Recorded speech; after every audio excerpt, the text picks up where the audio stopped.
மக்கள்கிட்ட வரி வாங்குறதுக்காக தன்னவே ராஜா மன்னர் அனௌன்ஸ் பண்ணி வரி வாங்குற ஒரு திட்டம் தான் ரிலிஜன்.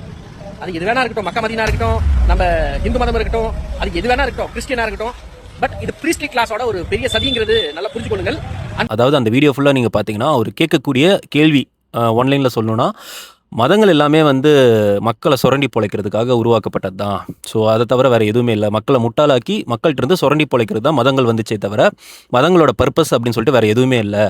அந்த இர்ரேஷனல் ஆக்டிவிட்டீஸை பேலன்ஸ் பண்ணுறதுக்காக வந்தவர் தான் ஈவேரா அவர்கள் அப்படின்னு சொல்லிட்டு சொல்லியிருப்பார். இவர் சொன்னது உண்மையா அப்படின்னு சொல்லி கேட்டோம்னா பார்ட்லி உண்மை தான். சரிங்களா, 50% இவர் சொன்னது உண்மை தான்.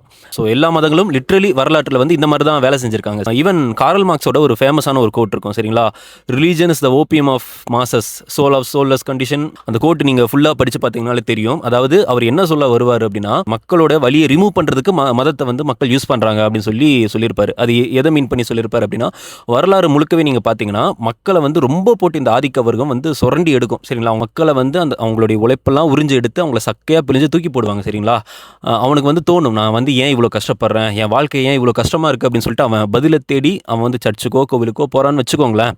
நீ வந்து இந்த ஜென்மத்தில் கஷ்டப்பட்டேன்னா பரலோகத்தில் நீ சந்தோஷமாக இருப்ப அப்படின்னு சொல்லி ஒரு பக்கம் சொல்லுவாங்க. இன்னொரு பக்கம் என்ன சொல்லுவாங்கன்னா, நீ இந்த ஜென்மத்தில் நல்லா இருந்தேன்னா அடுத்த ஜென்மத்தில் நீ கர்ம வினைனால நீ வந்து நான் உயர் ஜாதியில் போகிறப்ப நீ நல்லபடியாக இருப்ப அப்படின்னு சொல்லி இன்னொரு இதில் சொல்லுவாங்க. சரிங்களா, ஸோ இப்படி தான் காலங்காலமாக இருந்துச்சே தவிர இஸ்லாம் மட்டும்தான் இதுக்கு மாற்றாக சொல்லியிருக்கு. சரிங்களா, நீ முள்ளு குத்துற வேதனைக்கும் மறுமையில் கூலி இருக்குது அப்படின்னு சொல்லியிருக்கு. அதே இஸ்லாம் தான் செல்வந்தர்கள் கிட்ட மட்டுமே சுற்றி தெரியக்கூடாது அப்படின்னு சொல்லியிருக்கு. நிலத்தை சமமாக பங்கிடப்படணும் அப்படின்னு சொல்லியும் இஸ்லாம் சொல்லியிருக்கு. நீங்கள் வரலாறு முழுக்க படித்து பார்த்தீங்கன்னா நிலம் யார்கிட்ட இருக்குது அப்படின்றத பொறுத்து தான் அவங்களுடைய அதிகாரம் அப்படின்றது அளவிடப்படுது. உமர் பின் கத்தாப் ரலியல்லாஹு அன்ஹு ஆட்சிக்கு வந்தப்போ ரோம பாரசீக நிலங்களை வந்து அதிகமாக கைப்பற்றுறாங்க. நம்ம வீரர்களுக்கு நடுவிலே பிரித்து கொடுத்துடலாம் அப்படின்னு சொல்லி பேசும்போது, வெற்றி கொள்ளப்பட்ட நிலங்கள் மூலம் சிலர் மட்டும் பணக்காரங்களா மாற நான் சத்தியமா அனுமதிக்கவே மாட்டேன். பின்னாடி வரக்கூடிய மக்கள் ஏழைகளா இருந்துடுவாங்க. இறைவன் சொல்றான், உங்களின் செல்வம் செல்வந்தர்களிடம் மட்டுமே சுற்றி கொண்டிருக்க கூடாது. அவர் நினைச்சிருந்தா நிலங்களை நம்ம சகாபாக்களுக்குள்ளேயே பிரித்து கொடுத்து ஒரு அரிஸ்டோக்ரேசி சொசைட்டி உருவாக்கியிருக்கலாம், ஒரு பண்ணை அடிமை முறையை உருவாக்கியிருக்கலாம் அவர் நினைச்சா. ஆனால் அவர் பண்ணலை. 300 வருஷத்துக்கு முன்னாடி இந்தியாவை ஆட்சி செஞ்ச அவுரங்கசீப் ஆலம்கீர் ரஹ்மத்துல்லாஹி அலைஹி அவரோட காலத்தில் ஜமீன்தார்கள் கிட்ட இருந்த அதிகாரத்தை பறித்து மக்கள் கிட்ட இருந்து நேரடியாக அவர் வந்து வரி வாங்கினார், ஃபேரான வரி வாங்கினார். அது மட்டும் இல்லாமல் விவசாயிகளுக்கு கவர்மெண்ட்டே கடன் கொடுத்துச்சு. தக்கவி அப்படின்னு சொல்லுவாங்க அந்த கடன் பேர். அந்த கடன் மூலமாக விவசாயிகள் தானியங்கள் வாங்கலாம், அவங்களுக்கு தேவையான உரங்கள், கால்நடைகள் வாங்கலாம், இப்படி பல விஷயங்கள் வாங்கலாம். வறட்சி காலத்திலையோ இல்லை வெள்ளம் வந்த காலத்திலையோ அந்த கடனை அப்படியே தள்ளுபடி பண்ணிடுவாங்க. இதெல்லாம் அவுரங்கசீப் ஆலம்கீர் ரஹ்மத்துல்லாஹி அலைஹி அவர்களோட காலத்தில் நடந்துச்சு.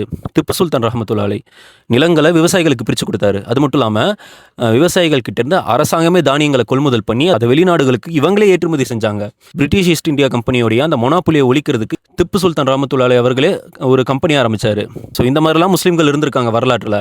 சமகாலத்தில் இருக்கக்கூடிய முஸ்லீம்களுக்கு இந்த வரலாறுல தெரியறதில்ல. அதனால தான் யார் யாரோ கேள்வி கேட்குறாங்க, நம்ம நின்று பதில் சொல்ல வேண்டியதாக இருக்குது. ஸோ நான் என்ன கேட்குறேன்னா, மதம் மக்களை முட்டாளாக்கி பணம் சம்பாதிக்கிறதுக்கு வந்த ஒரு டூல் தான் அப்படின்னு சொல்லி நீங்கள் சொல்கிறீங்களே. இந்த இஸ்லாத்தை எங்கள்கிட்ட கொண்டு வந்து சேர்த்த இறைத்தூதர் ஸல்லல்லாஹு அலைஹி வஸல்லம் லிட்ரலி ஒரு 3 மாதம் வீட்டில் அடுப்பே பற்ற வைக்காமல் வெறும் பேரிச்சம்பழத்தையும் தண்ணியும் வச்சு வாழ்ந்திருக்காங்க அப்படின்னு சொல்லிட்டு அவங்களோட வரலாறு பதிவு பண்ணப்பட்டிருக்கு. அவுரங்கசீப் ஆலம்கீர் ரஹ்மத்துல்லாஹி அலைஹி அவர்களோட காலத்தில் உலகத்தில் 25% ஜிடிபியை இந்தியா தான் கான்ட்ரிபியூட் பண்ணிச்சு. இன்னைக்கு சங்கிகள் சொல்கிறாங்க 2047 இந்தியா வல்லரசு ஆயிரும், 2057 இந்தியா வல்லரசு ஆயிரும் அப்படின்னு சொல்லிட்டு சங்கிகள் சொல்கிறாங்க. 300 வருஷத்துக்கு முன்னாடி நிஜமாவே இந்தியா வல்லரசாக இருந்துச்சு. அப்பயும் மக்கள் காசில் சாப்பிட்டாரா? கையில் குரான் எழுதி அதை விற்று அந்த வருமானத்தில் வாழ்ந்தாரு. ஆடம்பரமாக வாழ்றது அப்படின்றது மன்னர்களோட தலைவர்களோட உரிமைன்னு நினைச்சாங்க அந்த காலத்தில் மக்கள். அவுரங்கசீப் ஆலம்கீர் ரஹ்மத்துல்லாஹி அலைஹி அவர்களோட தாத்தா இருக்கார்ல ஜஹாங்கீர், அவர் வந்து ஒரு குவாலை வச்சிருந்தார், நவரத்தினங்களில் ஒன்று எம்ப்ராய்டு. அந்த எம்ப்ராய்டுலேயே வடித்து ஒரு கிளாஸ் மாதிரி செஞ்சு அந்த கிளாஸில் அவர் என்ன பண்ணுவார்னா ஒயின் குடிப்பாராமா ஜஹாங்கீர். ஸோ அவருடைய தாத்தா இந்த அளவுக்கு ஆடம்பரமாக வாழ்ந்திருக்காரு. ஆனால் ஆலம்கீர் ரஹ்மத்துல்லாஹி அலைஹி அவர்கள் தரையில் தான் படுத்து தூங்குவார். அவருக்கு என்ன காசு வருதோ அந்த காசை தான் வாழ்வார், அதில் தான் சாப்பிடுவார். எளிமையான வாழ்க்கையை வாழ்ந்தார் அவர். இதுதான் இஸ்லாத்தோட வரலாறு. மற்ற மதத்தை வச்சு இஸ்லாத்தை உங்களால் ஜென்ரலைசேஷன் பண்ணவே முடியாது. இறைத்தூதர் ஸல்லல்லாஹு அலைஹி வஸல்லம் அவர்கள் எந்த மாதிரியான ஒரு ஆட்சியை கொடுத்தாரு, எந்த மாதிரியான ஒரு சிஸ்டத்தை நம்மளுக்கு கொடுத்தாரு அப்படின்னா, உமர் பின் அப்துல் அசீஸ் ரஹ்மத்துல்லாஹி அலைஹி இருக்கார்ல, அவருடைய காலத்தில் வறுமை அப்படின்ற ஒரு விஷயம் முழுக்க முழுக்க ஒழிக்கப்பட்டுருச்சு. ஜக்காத் யார்கிட்ட கொடுக்கறதுன்னு தேடுற அளவுக்கு வறுமை வந்து அந்த காலத்தில் ஒழிக்கப்பட்டுச்சு. இப்போ நான் கேட்குறேன், இந்த திராவிட மாடல் இதெல்லாம் சொல்கிறீங்களே, நான் கேட்குறேன், நிலங்கள் மக்கள்கிட்ட விநியோகம் பண்ணுறதுல ஸ்டாக் திராவிட மாடல் உடன்பிறப்புகள் இந்த ஈவிராயிஸ்டுகள் இவங்களுடைய நிலைப்பாடு என்ன? விவசாயிகள்கிட்ட தான் நிலம் இருக்கணும் அப்படின்னா, இன்னைக்கு நம்ம பேசிக்கிட்டு இருக்க காலத்தில் 71% தலித்துகள் நிலம் இல்லாத ஏழை விவசாயிகளாக மட்டுமே இருக்காங்க. கீழவெண்மணி படுகொலை யார் காலத்தில் நடந்துச்சு, எதனால நடந்துச்சு அப்படின்னு சொல்லிட்டு கொஞ்சம் யோசிச்சு பாருங்க. மாஞ்சோலை படுகொலை அவங்களோட கோரிக்கை என்ன? இப்போ இன்டர்நெட்டில் போய் தேடி பாருங்க, மாஞ்சோலை படுகொலையில் அந்த மக்கள் எந்த கோரிக்கையை முன் வச்சு போராட்டம் பண்ணாங்க.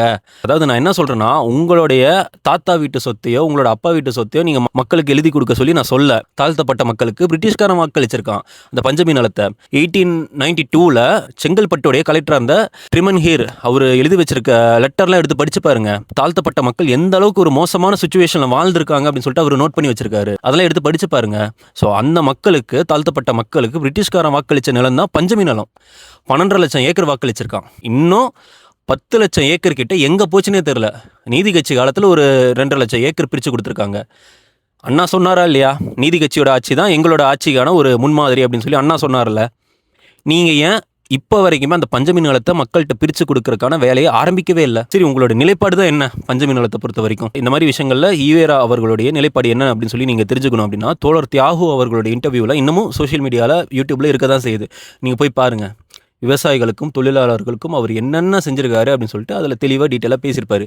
ஈரோட்டு பாதை சரியா அப்படின்னு சொல்லி ஒரு புக்கே எழுதியிருக்காங்க. அதை வாங்கி படிச்சு பாருங்க இன்ஷா அல்லாஹ். No rational, no logic, nothing.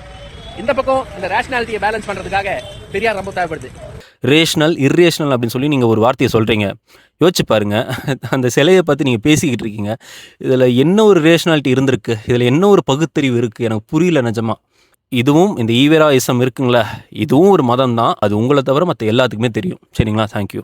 இஸ்லாமோஃபோபியாவுக்கு எதிரான நியூஸ்களை நீங்கள் தெரிஞ்சுக்கணும் அப்படின்னு நீங்கள் ஆசைப்பட்டீங்கன்னா உமர் அல் இஸ்லாம் சேனலை நீங்கள் சப்ஸ்கிரைப் பண்ணுங்கள். அண்டு இன்ஸ்டாகிராமில் பார்த்துக்கிட்டு இருந்தால் இதை நீங்கள் ஃபாலோ பண்ணுங்கள்.